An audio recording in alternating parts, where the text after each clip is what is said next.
In this lesson, we're going to consider the $or and $and operator. I also want to make you aware that there is a $not and $nor operator, $nor being the inverse of or, and not being logical not. In this lesson, though, we'll just look at or and. So let's take a look at an example using the $or operator. What we're going to do here is look for documents based on their rating, using both the tomato meter, which is produced by the reviews of the general public who care to comment, and the Metacritic score, which is a score generated based on the reviews of movie critics. Now, the assumption baked into this query is that the general public are easier graders than movie critics. Let's look at the syntax here. So, $or takes as a value an array in which we specify criteria. In this case, we're using greater than 95 for tomato meter and greater than 88 for Metacritic. Now let's take a look at the results. We can see that this document actually matched both, and then here's one where the critics were pretty far apart from the general public, this being for the movie Groundhog Day.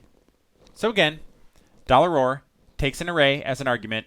The elements of the array are criteria, any one of which can be true, in order to match a document that will be returned by this query. Now let's look at the AND operator. Now something that I want to point out about AND is that it's necessary only in certain situations. So, for example, we could say AND here and restrict this only to those movies where both the Metacritic score and the tomato meter score were high. So let's look at an example of that. So now, only movies where both Metacritic and tomato meter are high are being returned to us. But the thing to note is that AND operator in this particular query is superfluous.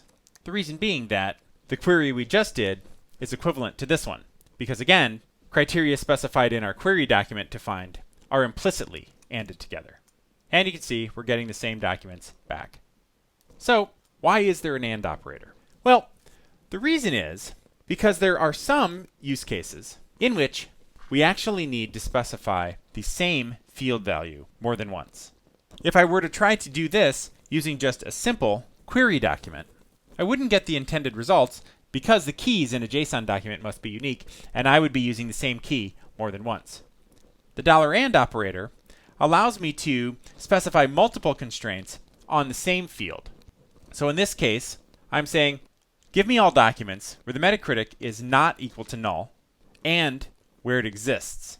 So this type of query might be useful for an application in which we know we've got a little bit of dirty data, where possibly there are fields that have a Metacritic value that is equal to null, when what we really want is for all of our Metacritic values to actually have a numeric value of some kind. And so if I execute this, then I do in fact get documents that have a valid value for Metacritic, and where the Metacritic field actually does in fact exist. So again, remember, AND is used in situations where we need to specify multiple criteria on the same field.